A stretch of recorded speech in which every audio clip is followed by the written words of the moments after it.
Okay, we'll get started here. We'll call Lee County Finance Committee meeting to order Thursday, April 8th, 9 o'clock. Do the roll call real quick. Arlen McLean. Here. Doug Farster. Here. Rick Humphrey. Here. Tom Kitson. Present.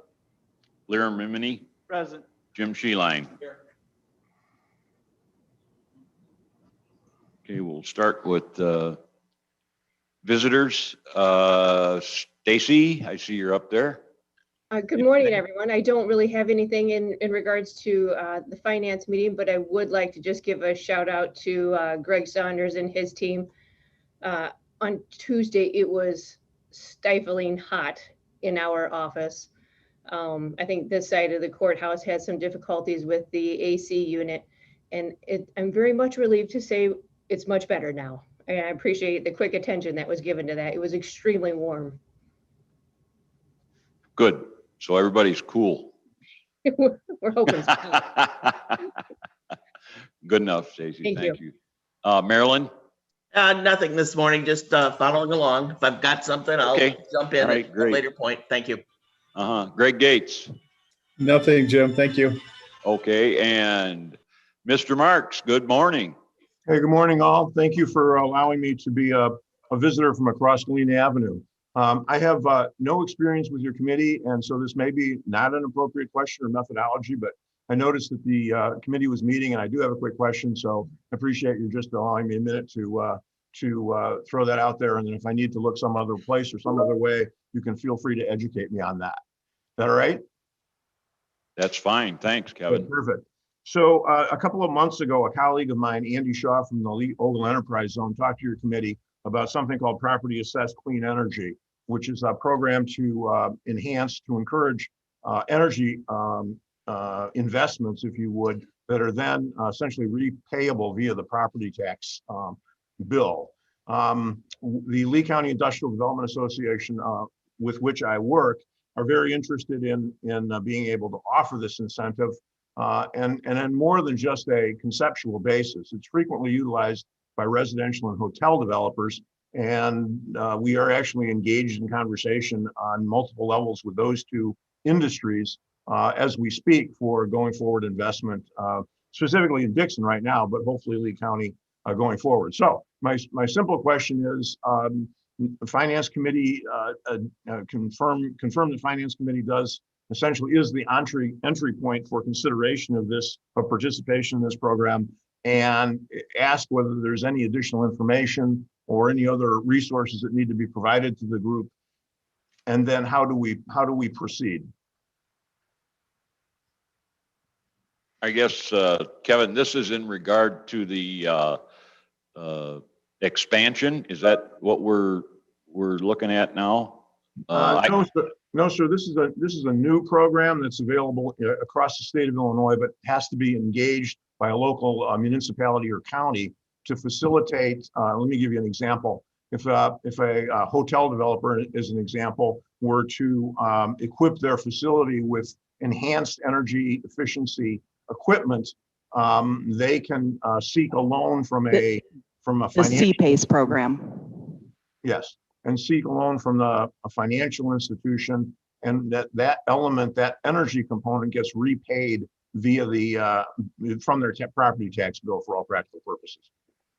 Yeah, that's a CPACE, right? That's what we're talking about. Yeah, we had tabled this last month, and I think we're going to keep it tabled at this point. We'll revisit it maybe further down the road, but we didn't feel that it was at this time was going to be a fit for us. I don't know.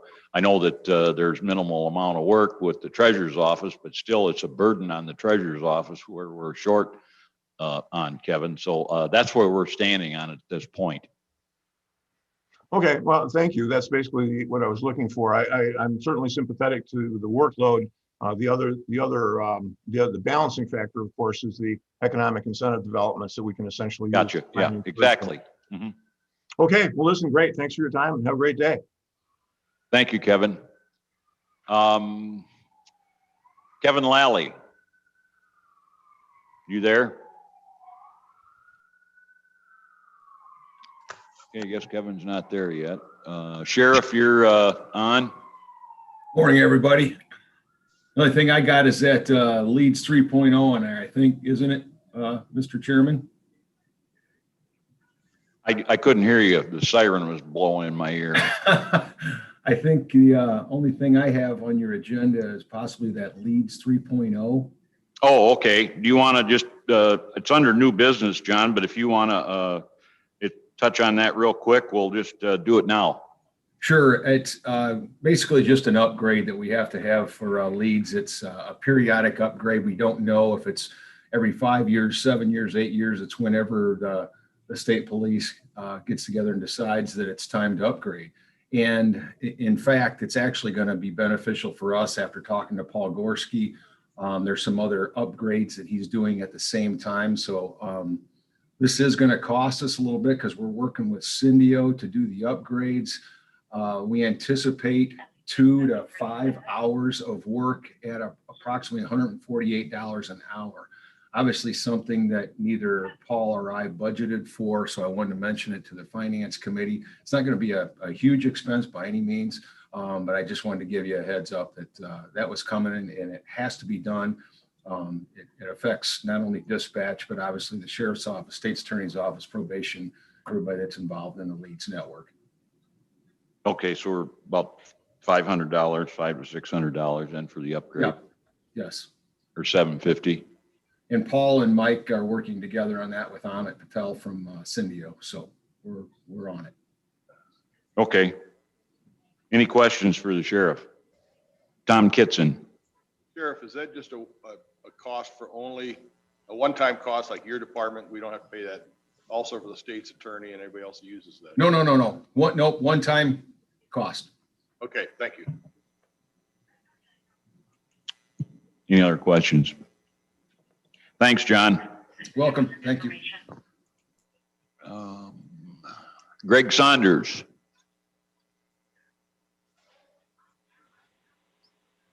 Can you hear me? Yes, Greg, we can. I have nothing, just listening into the meeting today. Okay. Andy Shaw, I see you're up there. Yeah, thanks, Chairman. Yeah, I was just monitoring the meeting in case that CPACE came off the table. It sounds like it's going to stay on the table for the time being. So that's why I was here. So I will bow out and I'll see you at the full board. We've got that amendment that we're doing. So we'll see you next week. Okay, Andy, thank you very much. Thanks. Terry Zink. Hi, good morning. Morning. I was going to say, can you hear me? I'm not sure if I can get through talking without coughing very much, but I'll try. I was just on to present the proposal for the outside kennel work. I think, I don't know if anybody has any questions. The inside kennels have been poured and they look very nice, and would invite anyone to come out and look at them. Mr. Nagy did a great job. So I'm not sure if anybody has any questions. We'd like to get the outside done before Mr. Nagy gets too busy. So that would involve the proposal that should be in front of you there.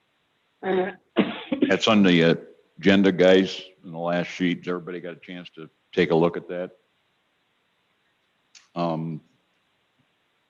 And that's just a little more concrete than you had planned on the outside work. Is that correct?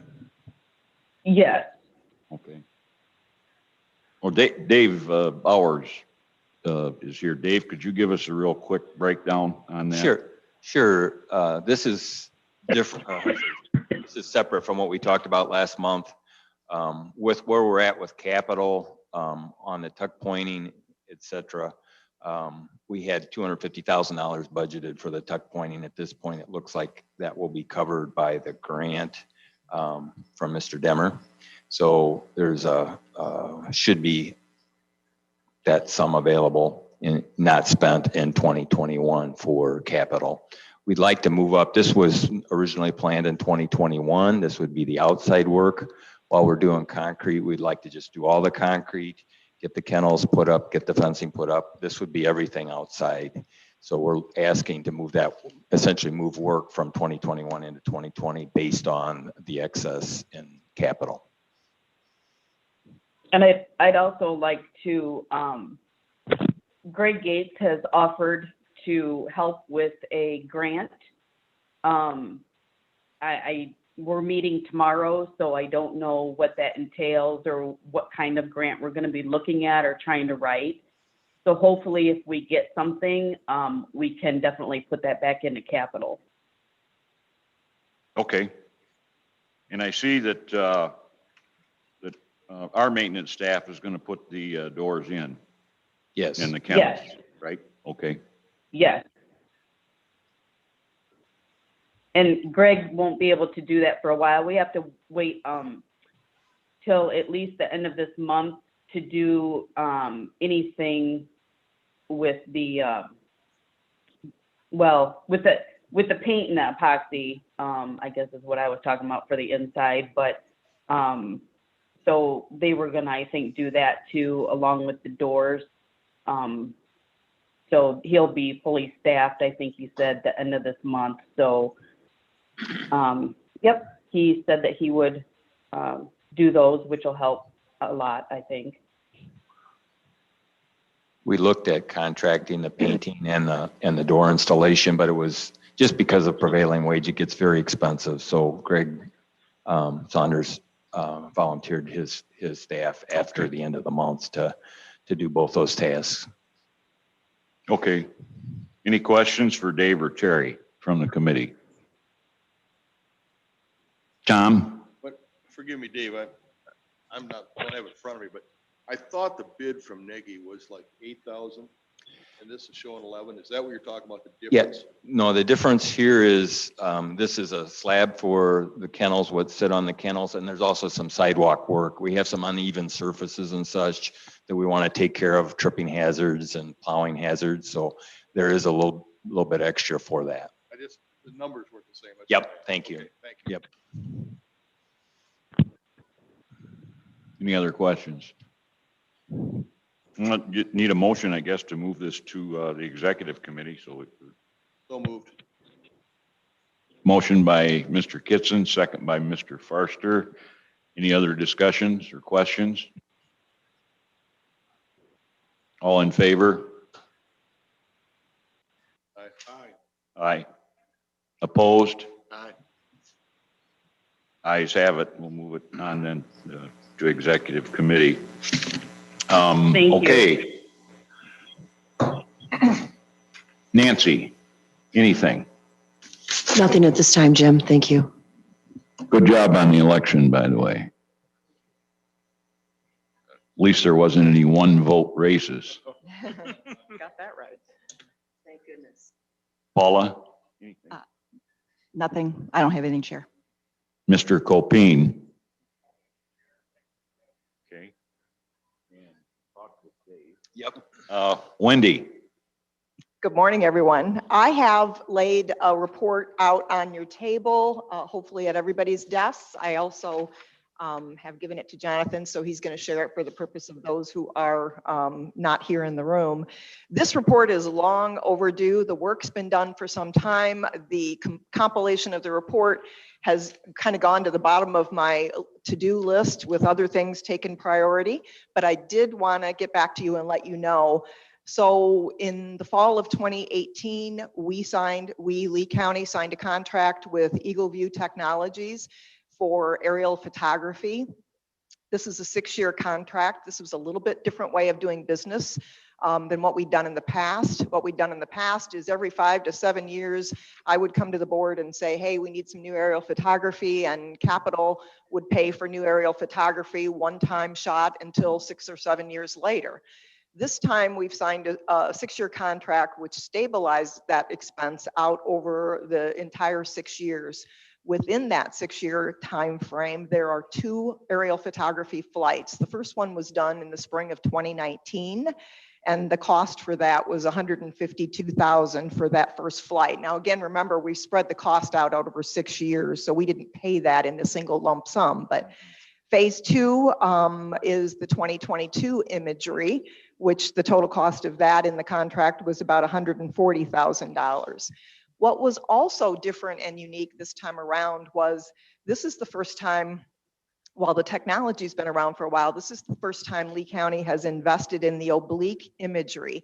The oblique imagery, a little different than before, not just the straight shot down, the bird's eye view down, but rather the oblique imagery, in addition to the bird's eye view, gave us the side angle of the buildings. And that's why I've included on this report the county courthouse, so you could get an example of the difference between bird's eye view looking straight down at the rooftop versus the side angle, which, as you can imagine from our office's perspective, was, you know, hugely beneficial in determining what something is, and number one, is it accessible, and how much value there is to the building. So this was the first time we had this technology here at the county. The technology allowed us not only to see the side of the building, but I can literally pan all the way around any building, the courthouse or otherwise, and look at all four sides of a building, which again was hugely beneficial. But along with that came the technology that we refer to as Change Finder. And essentially what that was is a change detection software. So the software company, EagleView, took our previously flown aerial photography from 2014 and essentially drew a shape around every building in the county, and then compared that to the 2019 photography, did the same thing, drew a shape around every building, and then started doing some comparison analysis, all using software, which you can imagine is much more efficient in terms of identifying things that have changed. So we, again, invested in that change detection software for the very first time. And the software then, essentially gave us an Excel spreadsheet list of all the changes that it had detected, and also identified those changes on the aerial photography. So we very quickly could determine exactly where a change may have been made. So to give you an idea, the county has 28,000 parcels, give or take. The software detected 43,906 unique buildings. Of that 43,906 buildings that were detected, 36,375, or a little bit shy of 83% of the buildings detected had no change from that period of time between 2014 and 2019. However, we had about 7,500 changes that were detected, and those can be broke down into buildings that existed but were modified in some way, either something added or removed, new buildings that were constructed, buildings that were demolished, and then we had 63 unknowns. And what that essentially boiled down to is the software program couldn't figure out what the aerial photography was showing, so it just highlighted it for us to go do some more research.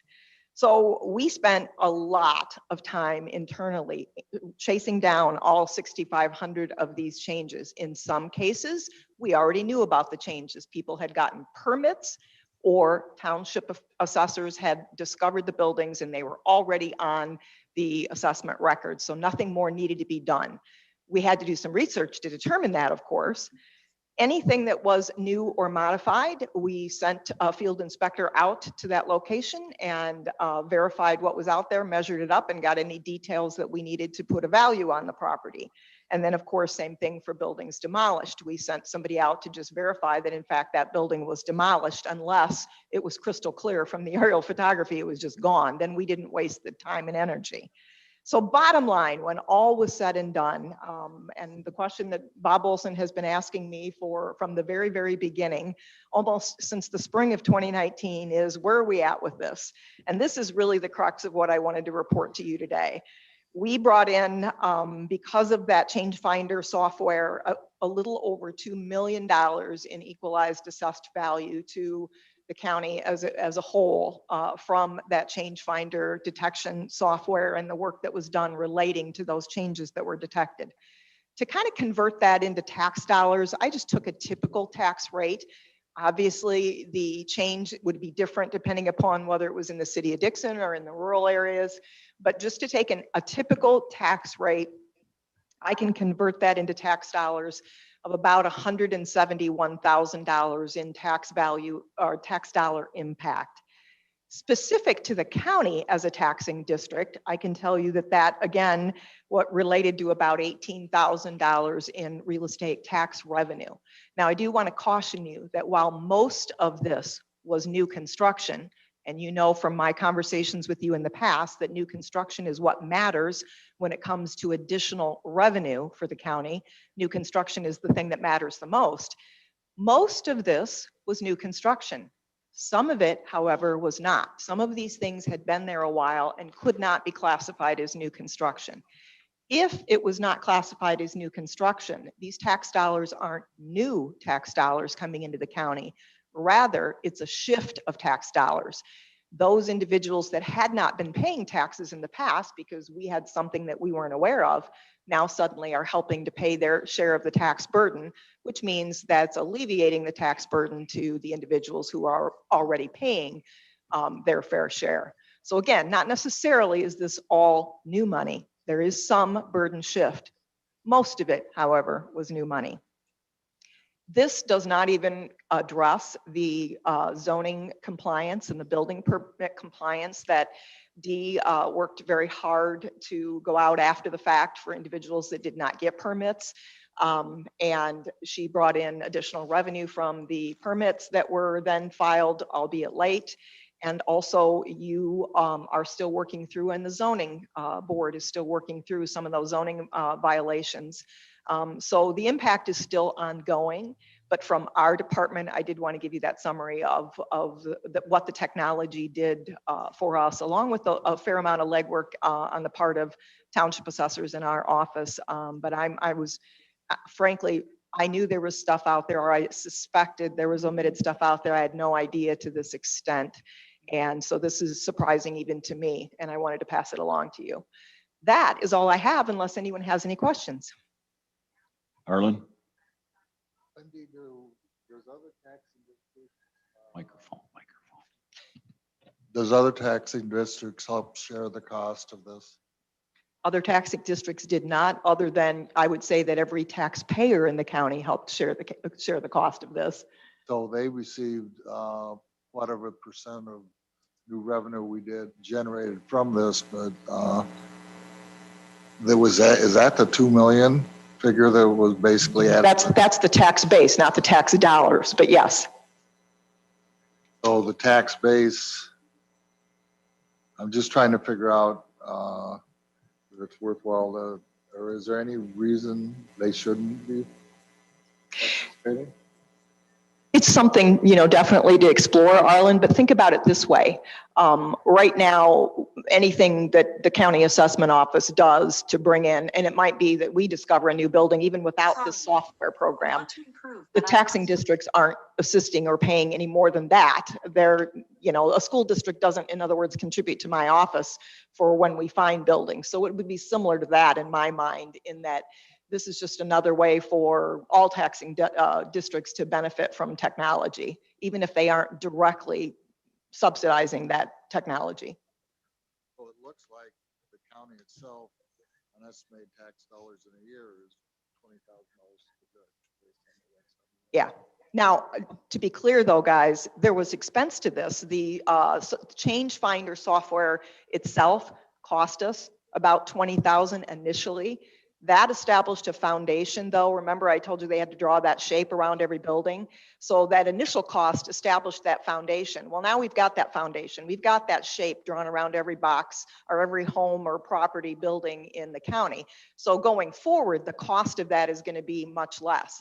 I would also though point out that the next photography is going to be in the spring of 2022. Now there's only a 3-year span between the two sets of photography. So it is unlikely, I would think, I would hope, it's unlikely that we'll discover this much omitted. But we intend to continue to use this technology. The benefit I see to the county as a whole is that we can much more efficiently detect change than we could before when we required boots on the ground looking at every single property on a frequent basis. This allows us to detect that change using the technology of software and do it in a much more efficient manner. I will tell you that Dee and I also did spend some time. As an example, we went to the Lee County Farm Bureau and did, kind of do an educational report on the fact that we're using this technology. And again, reminding members of the Farm Bureau and the rest of the community when a building permit is required and when it's not. Because there are times when a building permit is not required.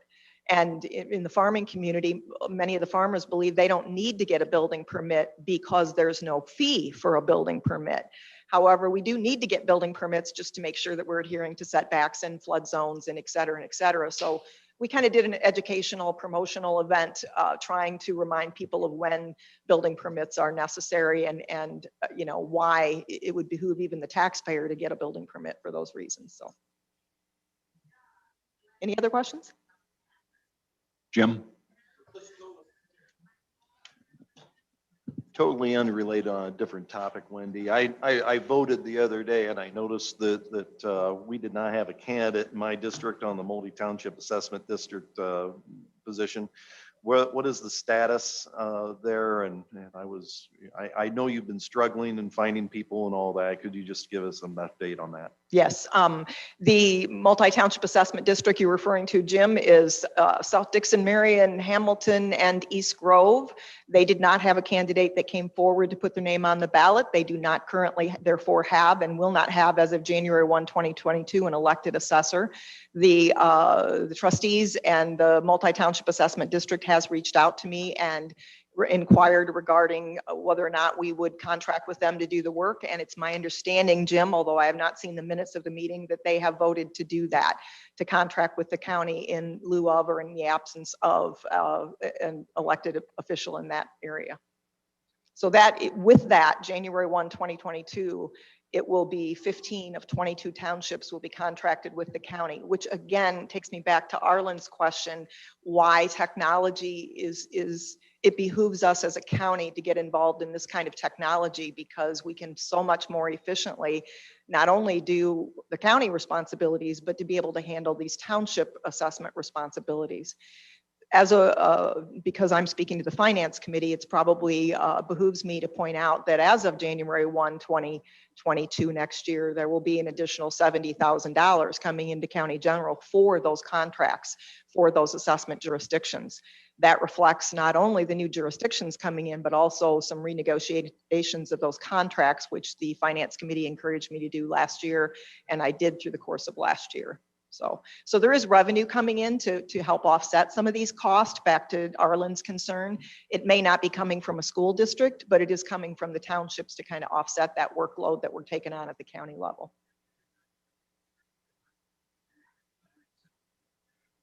Any other questions for Wendy? Thanks, Wendy. Very informative. Thanks. John. Oh, he left. Okay, he's not here, so. Okay, moving on to Treasurer's monthly financial report. We have that in front of us. Anybody have any questions on that? We don't have a quarterly report yet. Actually, we do, Jim. It's the same because it was the first quarter, so that is your quarterly report. You're right. And I do have for you guys to sign, so you need to formally approve it. Thanks, Paula. The insurance committee, upcoming meeting, James. Yes, we'll inform the committee this morning that the meeting is tentatively scheduled for next Thursday at 2 p.m. to 3:30. Yes. The 15th. Okay. All right. Okay. I'm sorry. Yeah, we need actually, we need a motion and a roll call vote on the quarterly report. Can I get a? So moved.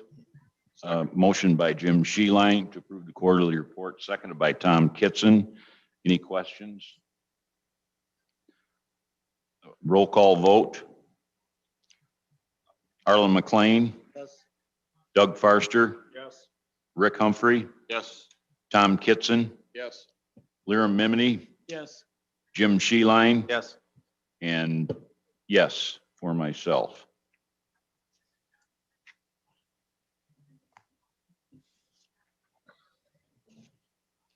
I'll pass the resolution around. Lyram, is there anything going on over there in the Rochelle area? No. Nothing at this time. Okay, thank you. We have no monthly resolutions. Under old business, what we had on last month's agenda, I need a motion to move what we've got written there, the county administrator discussion. We set the salary range of a future administrator, 80 to 125. The animal control, we already made a motion to move that. So I need a motion to move those items to executive. Tom Kitson, second by Doug Farster. Any questions?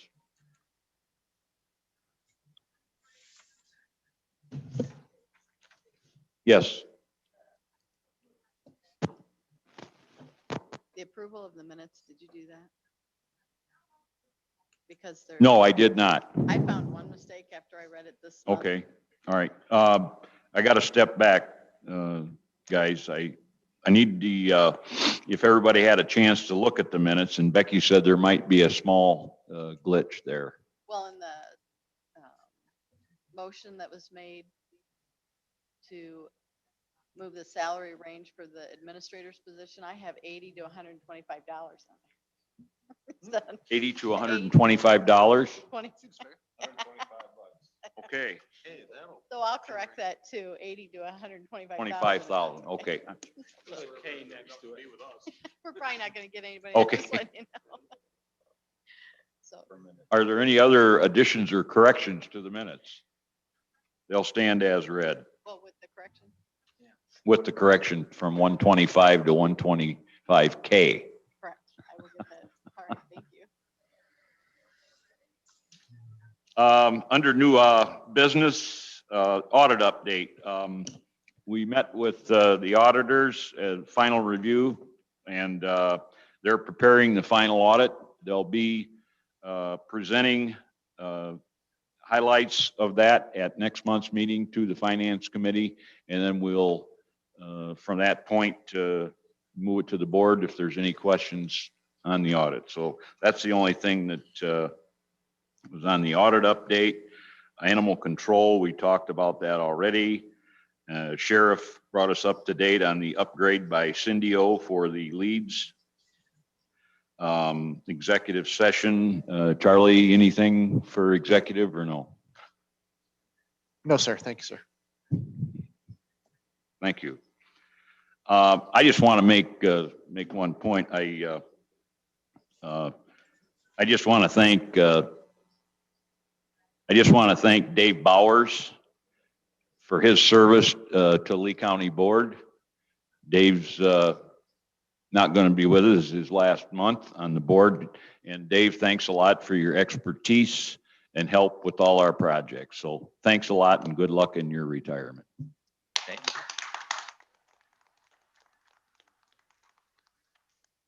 Very much. Motion to adjourn. Oh, sorry, Tom. You have to take some action on this lead for the sheriff. Wait 5 hours and some money. Do we need to approve that, or do we or pass it on, or anything? I don't think for that amount, Tom. I think we can probably. I think that we could probably take care of that out of the public safety. You know, I mean, that's what it is. It's okay, I didn't know if we had to approve it or not. No, I think we're okay with that. Okay, thank you. Motion to adjourn. Jim Sheeline, seconded by, pardon? Did you second it? Tom did. Tom Kitson. All in favor? Aye. Opposed? Meeting adjourned.